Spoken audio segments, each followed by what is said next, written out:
Good morning. My name is Nathan Hockman. I'm the District Attorney of Los Angeles County. With me up at this podium is Assistant District Attorney Maria Ramirez, Assistant Head Deputy of the Major Crimes Division Habib Balian. We have John McKinney, Director, Gilbert Wright, Assistant District Attorney, and Seth Carmack, a Deputy District Attorney. Also on the Menendez team is Ethan Milius. The purpose of today's press conference is to give you an update on the Menendez case. When we last spoke, I informed you that the Menendez case has been on three parallel tracks. The first track was the habeas track.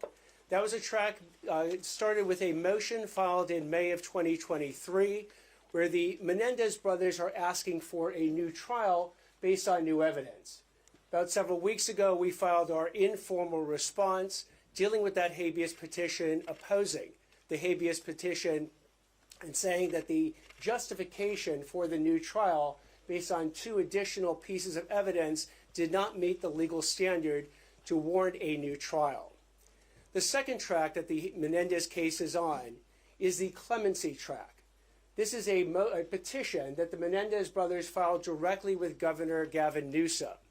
He could have acted on this petition either now, he could have acted on any moment since he has been in power since 2019. He can act on it today if he so chooses.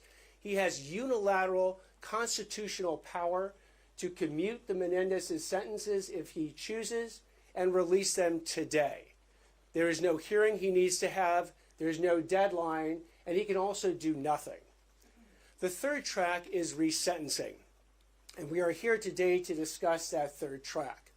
The resentencing is a law that was passed by the state legislature in California, somewhat unique law to California, that basically gives the judge, under certain circumstances, the power to resentence someone who has been previously sentenced. In this example, potentially, the judge could resentence the Menendez brothers from life without the possibility of parole to life with the possibility of parole. Now, resentencing hearings get started in two different ways in this case. One of the ways is that the court has initiated these proceedings itself under Penal Code Section 1172.1A1. The second way it also got started is when the prior district attorney filed a motion under this code section to begin the resentencing proceedings. What the position we are taking today is that we will go forward. We are prepared to go forward with the court's initiated resentencing proceedings and look forward to a resentencing hearing on that motion.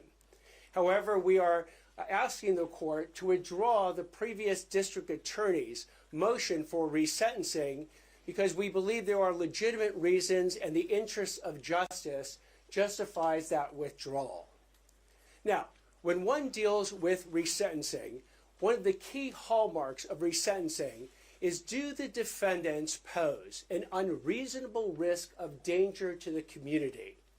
One way to decide if they pose that risk is to understand if they have been rehabilitated. And one way to understand if they've been rehabilitated is, have they accepted and exhibited full insight into the crimes that they have committed and accepted complete responsibility for their criminal actions.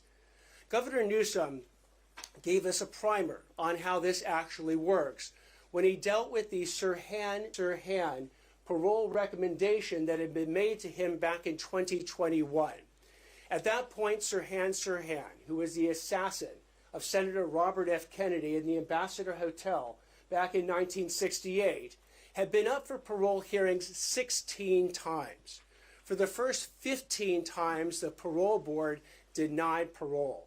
But on this 16th time in 2021, the parole board recommended a grant of parole to Governor Newsom.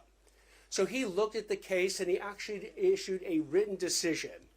And in that decision, he analyzed the factors that were both in favor of parole, and there's an analogy to resentencing, and the ones that weren't. The ones that were in favor for parole was that at the time of that parole hearing recommendation, Sirhan was 77 years old. He had been in prison for 54 years. He was suffering from a diminished physical capacity. In his childhood background, he had lived through a war-torn area. He was 24 at the time that he committed those crimes. And while in prison for those 54 years, he had engaged in comprehensive involvement in rehabilitative and self-improvement programs. He earned his Associate of Arts degrees and other certificates. He engaged his classification score, which is an analysis by the California Department of Corrections and Rehabilitation as to what type of risk level you're at, was at the lowest. It was a 19. In fact, the California Static Risk Assessment said it was that lowest level. His rule violation reports, that's the number of reports that he had experienced since he had been in prison since 1968, was 2. And the last one was in 1972. He had letters of support from prison officials, and he had letters of support from 3 of the 9 living Kennedy family members. Yet the governor looked at all those positive factors, recommending parole for Sirhan Sirhan. Now it's in 2021, 2022. But he said that one factor overcame all those other factors. And that one factor is that Sirhan Sirhan had not demonstrated full insight into his crimes. He had not completely accepted responsibility for his actions based on his multiple stories of what had occurred that night in 1968. So notwithstanding the fact that he did not, he had all these positive aspects, and he had the parole board recommending a grant of parole, in January 12, 2022, the governor wrote that Sirhan Sirhan poses an unreasonable risk of danger to the community and denied that parole. The reason this can be an instructive case is that there are almost no cases right now on Penal Code Section 1172.1, the resentencing statute. But the focus of it is the same focus as we have in the parole context. Is there an unreasonable risk of danger to the community by these particular people? In Sirhan Sirhan, he was a murderer of Senator Robert F. Kennedy, and he shot 5 additional people that night. And here we have the Menendez brothers, who are murderers of their parents the night of August 20th, 1989. While Sirhan Sirhan is 77 at the time that Governor Newsom made his decision, right now the Menendezes are either 57-year-old for Lyle Menendez or 54-year-old for Erik Menendez. They've served 35 years in prison. Sirhan Sirhan served 54 years. They don't suffer from the diminished physical capacity that Sirhan Sirhan does. They had also childhood allegations of physical, sexual, and emotional abuse in their childhood, while Sirhan Sirhan had never been arrested or charged or convicted of any crimes before his offense. Erik Menendez had been arrested for multiple residential burglaries and received diversion, and Lyle Menendez had also been arrested for multiple residential burglaries. When it comes to rehabilitative programs, yes, both Sirhan Sirhan engaged over the 54 years in significant programs, as have the Menendezes. When it comes to education that they earned, Sirhan Sirhan earned an Associate of Arts degree. Erik Menendez has earned multiple Associate of Art degrees and is currently enrolled in UC Irvine. And Lyle Menendez earned his Bachelor of Arts degree from UC Irvine. As far as classification scores, they're all at the same level, a 19, which is considered the lowest level you can be at in the prison system. With respect to that California Static Risk Assessment, they're all at the lowest level. Rules violations, you had 2. For Sirhan Sirhan, the last one in 1972. You have 9 for Erik Menendez, the last in 2021.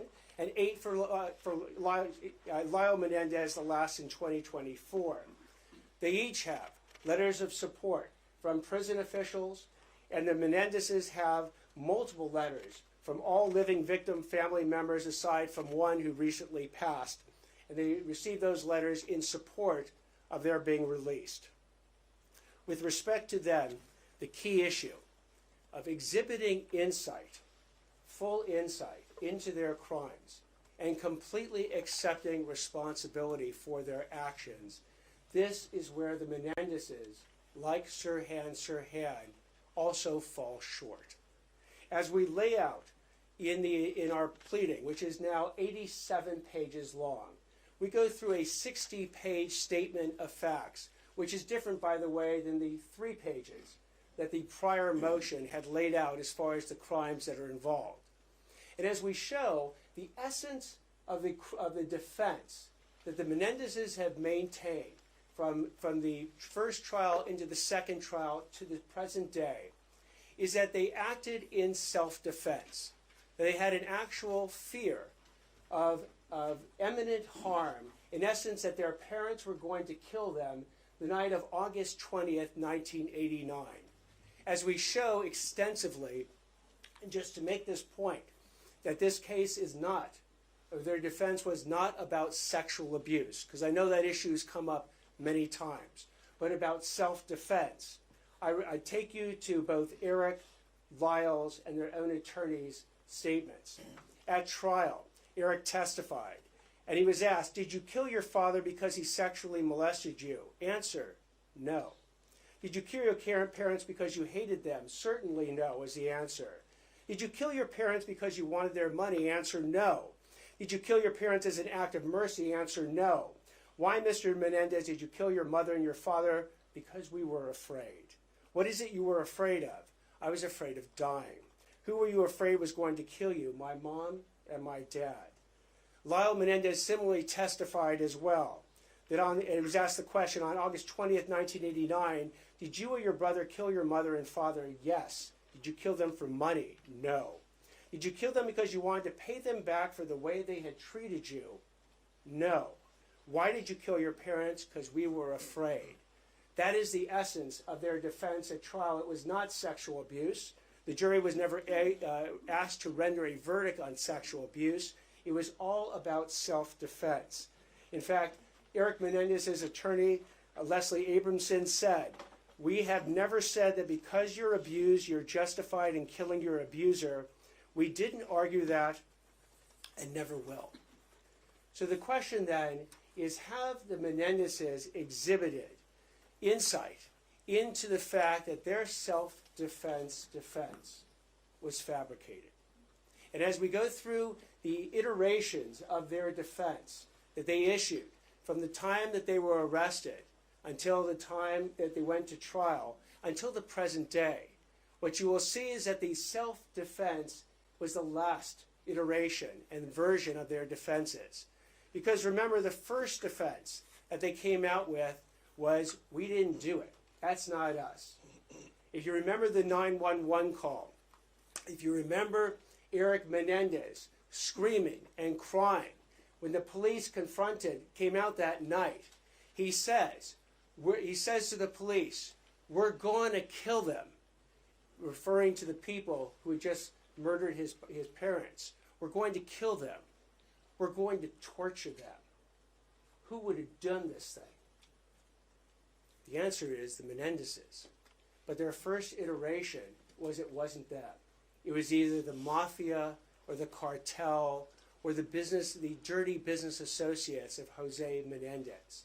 They persisted in this lie, not just the night of August 20th, but kept that lie going for months and months and months. And had Erik not confessed to his therapist, Dr. Oziel, months later, and that confession been taped, and that confession's tape been turned over to the police, they would have maintained it wasn't us. They convinced not just the media, not just the police, but their family and their friends that they were 100% innocent of these crimes.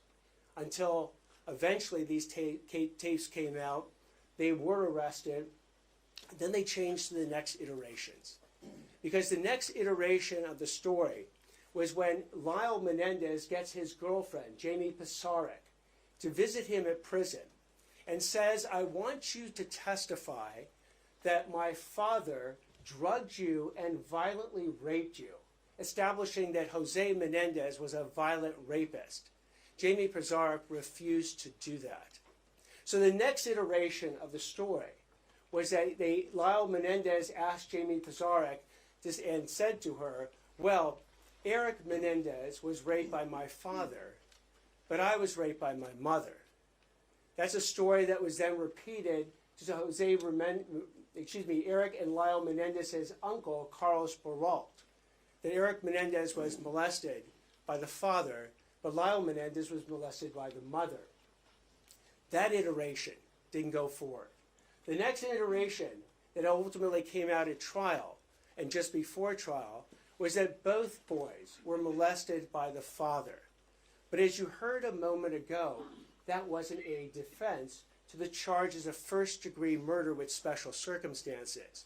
Because you had to add one more thing that the jury was now going to consider, is not just that they were sexually abused, but they were actually in actual fear of imminent harm, of their lives being taken by their parents the night of August 20th, 1989. So self-defense is the defense that they set forward at the trial. But what we show in our pleading is we go through the timeline to show that the Menendezes have basically engaged in not just the ultimate lie of self-defense, but a whole series of lies around it. And they took actions that were both premeditated and deliberate, not just sort of immediate responses to their parents somehow threatening them the night of August 20th. We point out that days before the murders on August 20th, on August 18th, the Menendezes drove 120 miles to San Diego to purchase shotguns and ammunition and used a fake ID and a fake San Diego address to make sure that the guns and the ammunition would not be connected to them. The day before the killings, August 19th, they go to a firing range and they find out that the birdshot ammunition that they had bought isn't good enough to kill someone. They're told you need buckshot ammunition in order to actually kill someone, and they buy it that day. Hours before these killings, at roughly 10:20 p.m. on the night of August 20th, Lyle Menendez contacts one of his friends, Perry Berman, to set up the alibi. And the alibi was that they were going to go to Batman the movie at the 8 o'clock showing. And they would be at that movie when the killings would have occurred, and then meet Perry Berman at the Taste of LA event afterwards. They set this up before the killings. Now, during these killings, as we've explained before, these weren't just a situation where all of a sudden the parents threatened their lives, they reached for something and shot them dead. No. These killings, the actual shots, were designed to make it look like a mafia gangland hit. They shot Jose Menendez through the back of his head. They shot Kitty Menendez not only once, which then caused her to go down to the ground, bleeding, but when they ran out of ammunition, they went back to the car, reloaded the shotgun. Then Lyle Menendez took the shotgun, put it up to Kitty Menendez's face, and pulled the trigger. Again, to make it look like a gangland shooting, but that was not enough. They then, while they were dead, shot them in the kneecaps to make it to complete the picture of what a gangland shooting would be. And at that point, they also had the presence of mind to pick up all the shotgun shells that were lying in the den, because they were worried their fingerprints might be in them. They then called Perry Berman to establish the alibi and went to the movie theater to buy the tickets, only to find out they couldn't buy the 8 o'clock showing because the next showing had already occurred. And Perry Berman had already moved on to a different event, so they couldn't meet up with him. So they took all those shotgun shells, they took the bloody clothing, they go to a gas station dumpster, and they dump it in the dumpster. But now they got the shotguns, what to do with them? They had the presence of mind to drive up to Mulholland Drive and throw the shotguns off the hill on Mulholland Drive. They then went back to the house. When they get back to the house, that's when they made the 911 call that someone killed our parents. And then when the police arrived, that's when they said, as I said before, when Erik and Lyle are running out screaming and crying, and Erik says, I'm going to kill them, I'm going to torture them. Who would do this? Knowing, of course, that it was him and Lyle who had done that exact crime a little more than about an hour and a half beforehand. So you had a situation then where thereafter they engage in this deception, the mafia hoax, the lies to their friends, their family, the media, and the police. And what's interesting as well is the actions they take immediately afterwards. If these were kids that had just lost their parents, you would think the last thing in their mind would be to check on where the will is. But sure enough, within 48 hours, they go ahead and obtain the computer that they believed a new will had been written on, disinheriting them, bring in a computer expert to delete and then double delete all the files dealing with Erik, Lyle, or Will that are on the computer. Go ahead and remove the safe from the family home into a neighbor's home to look at the safe only to determine there was no will in that. And then even go to the bank safe deposit box to go ahead and see if Jose Menendez had put the new will there, disinheriting his sons as he told them he was going to do. So the story again keeps going on, and today Erik and Lyle Menendez, at least from the beginning, fully expected for them never to go to prison because they had successfully convinced everyone that they didn't do it until they spoke to Dr. Oziel. And Erik, feeling the pangs of guilt, feeling even suicidal, talked to Dr. Oziel and basically told Dr. Oziel that they had done it. When asked about why they killed their father, they didn't mention self-defense. Why they killed their mother that night, they didn't mention self-defense. What they said about the father, what Erik said, is that he was a controlling, dominating force, and that is the reason that he was killed. When he was asked about the mother, he said the mother would be a witness to the crime, so she had to die. That the mother was so miserable because the father had had an affair that we needed to put her out of her misery. That the mother could not live without the father, and if we were going to kill the father, we had to kill the mother. What doesn't happen in any of the taped conversations with Dr. Oziel, and remember, he is being brought on by the attorneys to eventually go ahead and prepare a defense to the murder charge. So what they never tell Dr. Oziel in all the taped confessions is that they were in any fear of their life that their parents were going to kill them that night or any night, and that they experienced sexual abuse by the father. So the story then goes on, because once they get into jail, additional lies come up. I've spoken before about the lies that Lyle tried to tell with Jamie Pizarnik about her being violently raped by Jose Menendez. They also enlist another of Lyle's girlfriends, Tracy Baker, where Lyle literally writes her a script, a letter that is found later, that lays out a story of the mother trying to poison the Menendez brothers and the entire family.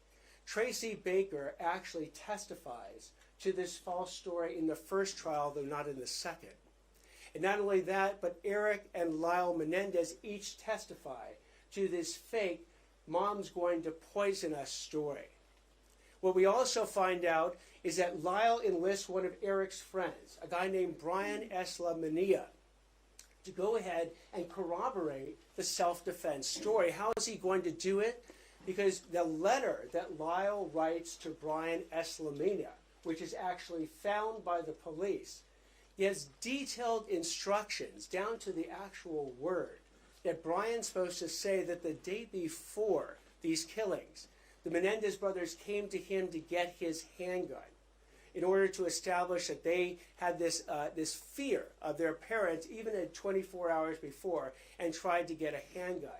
That is actually disproven.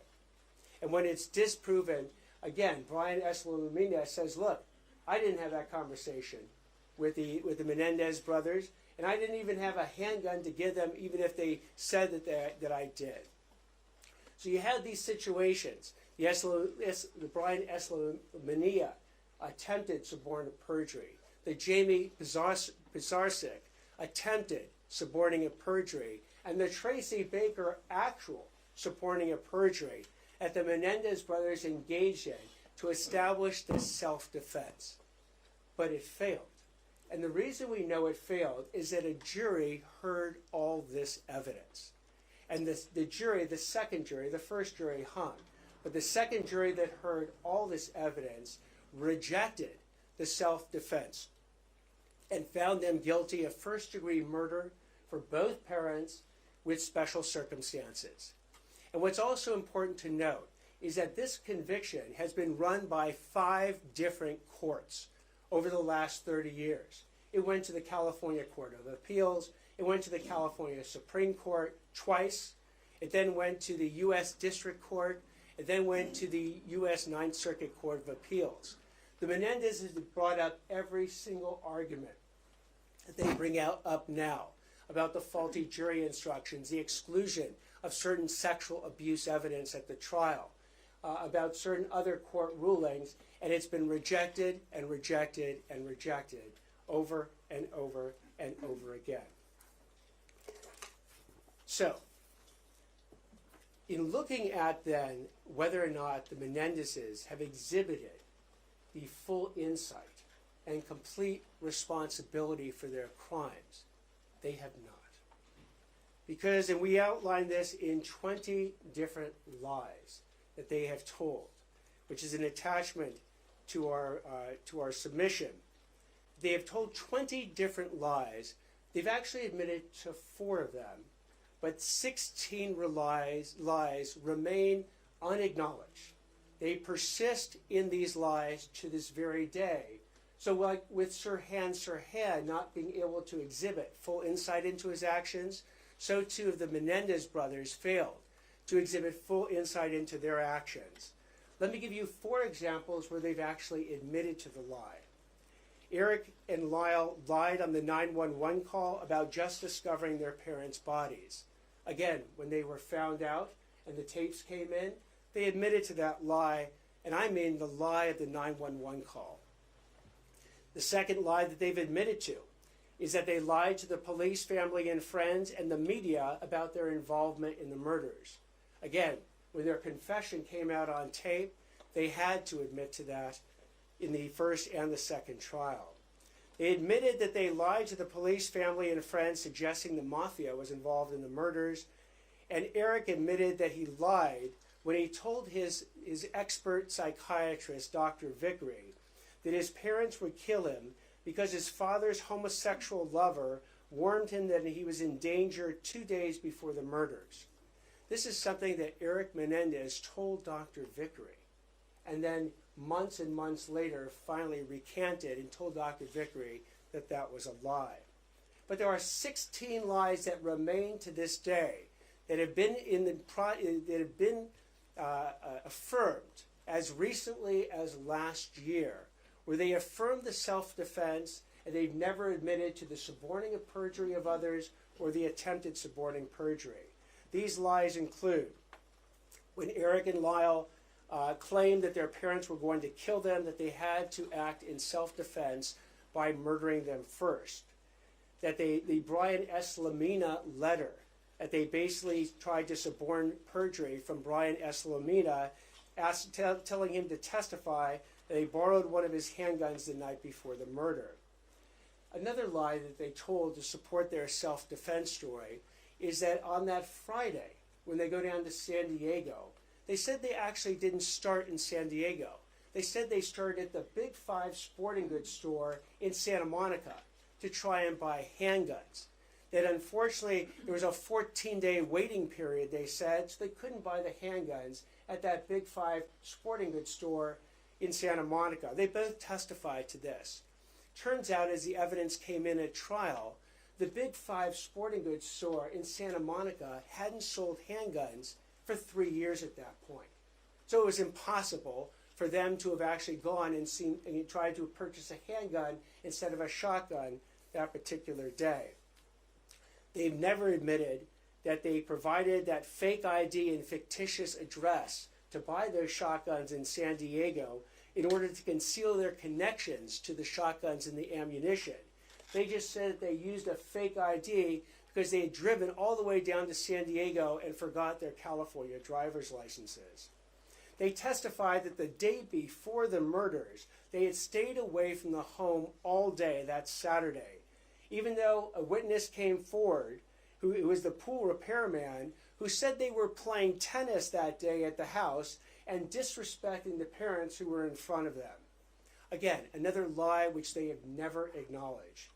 They lied when they said they didn't plan that alibi before the murders. They lied when they said they did not ask Perry Berman to come back to their house in order to be a witness on the discovery of the mutilated bodies. They lied when they said that they did not stage the murders to look like a mafia gangland hit. They lied when Lyle said that he tried to suborn that perjury from Jamie Pisarcik about his father drugging and violently raping her. They've never admitted that they lied when they testified that their mother was so dangerous and unpredictable that she tried to poison the whole family. And they've never admitted the suborning of perjury from Tracy Baker when they actually got one of Lyle's girlfriends to testify to the fake mother's poisoning the family story at trial. They further lied when they testified that they thought their parents were going to kill them during their Saturday afternoon fishing trip. They lied when they testified that when they burst into the den with their shotguns, that it was too dark to see and their parents were standing up or moving towards them. Expert testimony showed that at all times the parents were seated on the couch when they were shot, or mom was on the ground bleeding to death when Lyle came back and shot her in the face. They lied when they said that they testified that the reason they rushed in on their parents was because of self-defense, and they thought that their parents were going to shoot them first that evening. And they lied when they testified that Dr. Oziel blackmailed them into confessing on tape to murdering their parents. We lay out this series of 16 of the 20 lies that they have never acknowledged, never showed insight into, never completely accepted responsibility for. By the way, what I just described to you was mentioned in a paragraph in the original motion that was filed by the district attorney's office. There was no discussion of exhibiting insight into one's actions or completely accepting responsibility for it in the original motion. So we are basically, in some ways, offering a path to the Menendez brothers. And here's what the pathway looks like.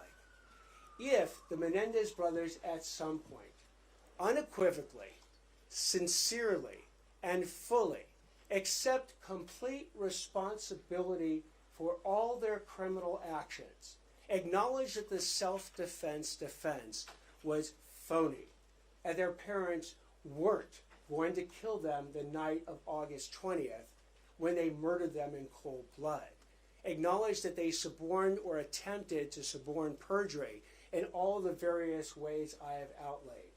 If they go ahead and finally come clean with the court, with the public, with the DA's office, with their own family members, and acknowledge all these lies, and then can be said to have fully and completely accepted responsibility for their actions.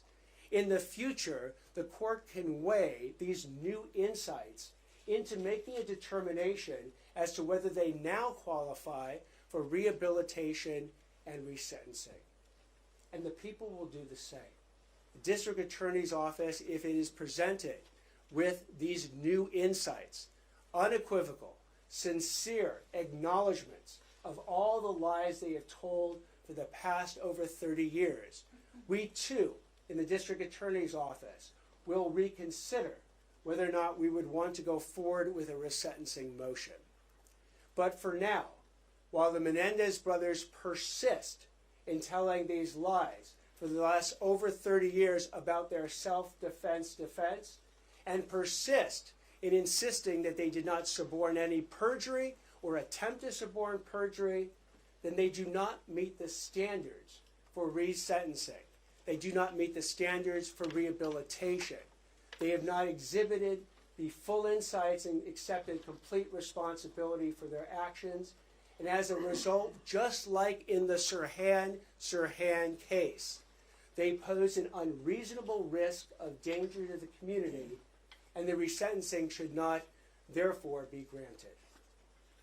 I'm going to stop now. I'll take any questions that anyone has. After I'm done with these questions, Maria Ramirez will address the Spanish-speaking media and provide information at that point. The hearings on March 20th and 21st, there's word that they have been postponed. Is that the case? So those hearings, whether they occur on March 20th or 21st or at some point later, first it's up to the court on what the court ultimately wants to do. The court is receiving our response today. We anticipate the court may keep the March 20th and 21st dates to deal with our response. Again, part of our response is to go forward with the court's initiated motion for resentencing, and part of our response is a request to withdraw the DA's motion in this regard. The court might have the hearing then on that issue, and then if in fact it decides to go forward with the full resentencing, set a hearing in the future.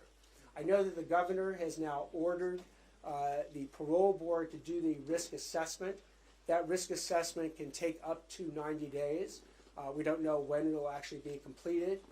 The court may or may not want to have that risk assessment done before it has the final resentencing hearing. DA, can you just clarify, so obviously you've laid out this case, this reply motion will be in the file no matter what, but you cannot pull back Gascon's motion. You're asking the court to pull that away. If they decline in this hearing, the court will then have to weigh both motions equally. How does this play out in that? Effectively, yes. So what will happen is, again, you have, in some ways, double motions going forward.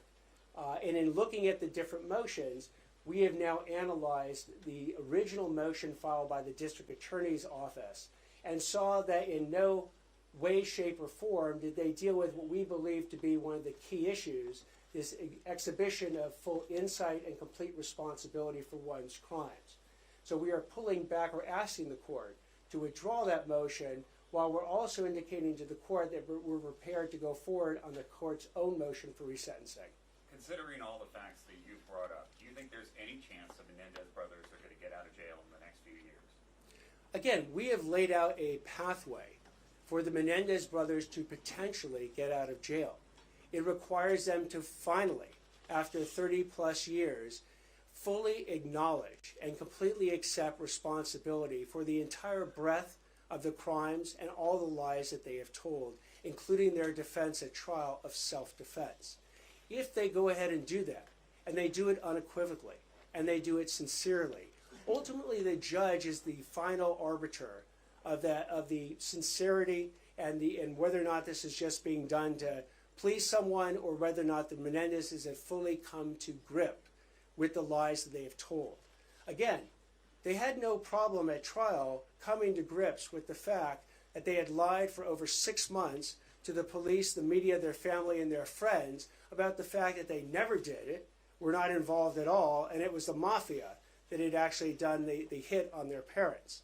So they have a history of acknowledging some lies.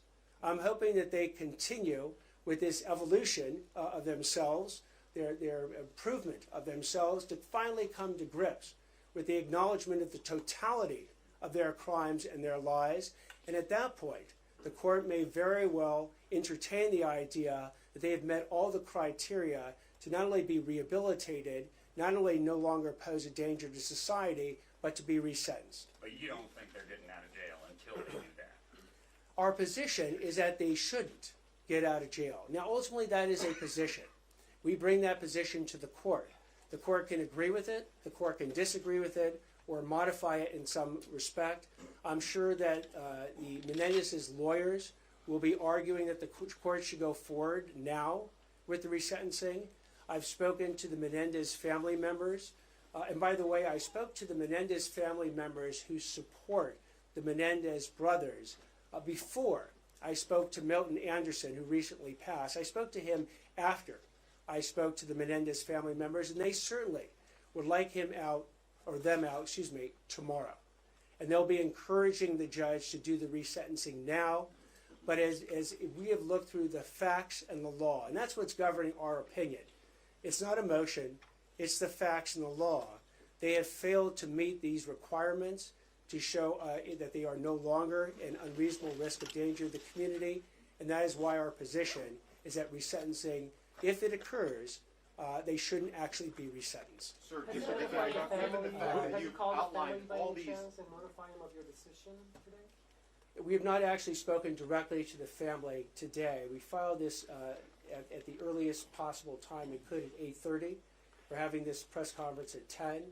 But when I spoke to the family before, it was an over 3-hour meeting with the family members, the over 20 family members that support the Menendezes being released. And we talked about their rehabilitation in prison. We talked about their beliefs of what happened at the time of the crime. We had a very wide-ranging conversation, and I sat there and I listened to it all. But it does not eliminate the fact that in order to show a full and complete acceptance of responsibility and show full insights into one's criminal actions, that as we have laid out in detail, the self-defense defense was a fabrication. They need to admit to that. They need to admit that they suborned or attempted to suborn all the perjury. And at that point, we might be in a position, if they do it sincerely and unequivocally, to be in a position to then go back to the court and recommend resentencing. On the note of the Right here. handful of weeks, what if they do that in the next couple of weeks before the resentencing hearing? They acknowledge everything, and would you find that to be sincere? Would that Yeah, change your given that opinion? you've talked about all the lies they've said, how would anything that they would tell you, how would you deem that to be sincere after you've gone through this whole litany of lies that you claim they've made? I will address that in the same way that people ultimately were able to believe the Menendezes when they admitted to the first several lies, the first 4 lies. Because remember, at that point, you had a situation where the Menendez brothers said, we didn't do it. The mafia did it. But they took the stand repeatedly at trial and said under oath that no, we lied when we said we didn't do it. We lied when we said the mafia is the one who gunned down our parents. And they were able to, again, express under oath that belief, and they did it over and over and over again. So if the Menendezes go ahead and want to, at any point, whether it's today, whether it's weeks from now, months from now, or years from now, finally and unequivocally express that they and acknowledge the lies that they have told and persisted in for over 30 years, then we will certainly evaluate the quality of that sincerity and decide whether or not it's real or fake, whether or not it's just designed to get out of jail, or whether or not they truly believe and acknowledge the full breadth of the crimes and lies they have told in deciding what to do at that point. And as importantly, the court will have to make that decision, and that decision is the court and the courts alone to make. Yeah, the family filed a Marcy's Law complaint. I'm sure you've seen this with a wildly different characterization of the meeting than you've offered in the past. They are actually claiming you were hostile towards them, that there was they are alleging you have bias and asking for your removal from the case. I don't know if you have any. You obviously offered a different characterization of that meeting. Do you dispute that, the description that they made? So it was a 3-hour meeting. And remember, the district attorney is not obligated to meet with any of the family members. Not even obligated to necessarily, certainly not obligated to meet in person. I could have taken written communications from any of the family members and actually did receive some written communications. But I sat there for over 3 hours. I didn't tell any of the Menendez family members what to say or what I wanted them to say. I said, whatever you want to say to me, please say it. And I sat there and listened to everyone who wanted to speak to me until they were done speaking. So if they've characterized that meeting in whatever way they're going to characterize it, so be it. I understand that the Menendez family members want, the ones that are supporting this, want the Menendezes out today. They could go to the governor if they wanted to actually achieve that, literally go to the Governor Newsom today, and he could commute their sentences and release them today. I, on the other hand, am bound by the facts and the law as it pertains to an analysis of whether or not resentencing is appropriate. And that is what I've done. You know, again, the jury heard this self-defense defense way back when, and the jury rejected it. We're just basically, in many ways, following the jury's verdict, from way back then, while the Menendezes have for over 30 years not only rejected the jury's verdict, but persisted in the lie of self-defense and the related lies I've talked about. In the back. Why Yes. still go through with this while it's in the governor's hands? Some could say it makes no sense. Why go through the resentencing? That's actually up to the court. The court can decide to continue a hearing and wait for the governor to weigh in. The court can keep the hearing on March 20th and 21st. District attorney is not going to tell the court what to do in this respect. Yes, over here. What about the issue of the age they were when they committed these crimes and how laws have changed with regard to life without the possibility of parole? Good point. Sirhan was 24 years old, and the law says that youthful offenders are under the age of 26. If you actually look at the governor's decision dealing with Sirhan, he mentioned that he has to give special consideration to the age of a particular person, particularly if they're under 26, that the law requires. And so too, for resentencing, should the court give such consideration to the age of the offender. Sirhan was 24, Lyle Menendez was 21, Erik Menendez was 18 when they committed their murders. So yes, we need to give that consideration to the age of the offender. And I use the example of Sirhan, where that consideration was given, but yet the failure to exhibit full insight into one's actions and completely accept responsibility for the breadth of one's crimes overcame the pro-parole factors that the governor considered. Going back to what the family had claimed in their letter to the U.S. Attorney's Office, beyond how they framed the meeting, they say in an ongoing way you are biased against the Menendez brothers. How do you respond to those claims? I am not. As I've said, not only am I not biased, but I will file the facts and the law wherever they take us. And in fact, so much so that I've explained in quite long detail exactly where the lack of insight into their criminal actions occurs. I've outlined 16 different lies, 20 lies total, 4 of which they've acknowledged, 16 of which they have not. So I've outlined a pathway in the district attorney's position on how the Menendezes could exhibit these new insights. Now, whether they're sincere, whether they're unequivocal, that's between the Menendezes and mostly the court as to whether or not the court actually believes that. But if that were to occur, then I've said the district attorney's office, if it believed that these new insights were sincere and unequivocal, then we would reconsider whether or not we would go forward on a resentencing motion. You referenced your new filing is 60 pages, and the filing from the previous DA's office was just 3 pages. What I meant to reference, if I wasn't clear, is our statement of facts dealing with the crime was 60 pages. The statement of facts dealing with the crime in the original motion was 3. Do you think that was incomplete? I'm sorry? Do you think that was incomplete? Do you think they did a poor job or poor framing? I think it was incomplete because they never undertook the key analysis of whether or not the Menendez brothers have exhibited this full insight into the breadth of their criminal actions or completely accepted responsibility for all of them. As a result, we spent, and also the original pleading focused mostly on the probation report, statements made in the probation report. We went to the trial. If you actually look at our 60 pages, there are references to trial transcripts. There are references to court appellate opinions that analyze the facts. We didn't rely on a probation report where a probation officer is summarizing testimony, where that testimony is not under penalty of perjury and not subject to cross-examination. We went back to the source materials. Now, what was involved in that?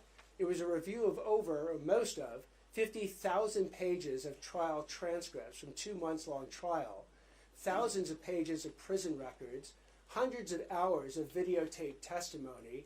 We also spoke to prior prosecutors, defense counsel, the Menendez family members, as I mentioned, and law enforcement. So we did as best over the last several months a full debrief and download on the Menendez case to arrive at the position that we've arrived at today. I'll take one more question right here. Who would they have to tell that they accept or take responsibility for those lies or actions? Who would they have to express it to? They can do it in any form. Ultimately, it has to be to the court, because the court will be the arbiter and the judge of whether or not the Menendez brothers have finally exhibited full insight into their crimes and completely accepted responsibility for them. So, however the Menendez brothers want to convey that sincerity and that unequivocal admission that they have lied to everyone for the past 30 years on their key defense of self-defense, suborning perjury, and attempting to suborn perjury, I will leave to the Menendez brothers and their counsel. It has to be during a hearing. It can be in any form. They can do it with declarations. They could do it with videotaped testimony. They could do it at the actual hearing itself. I'm not going to in any way suggest how they do it. They have a very qualified counsel who can advise them how to do it. It's up to them, though, on whether or not they want to do it. All right, I'm going to stop right now. I will turn it over to Maria Ramirez for any one-on-one interviews. They'll be in the green room. And thank you very, very much for being here today. If they get out, what does that say about the current system that the governor could override you, sir?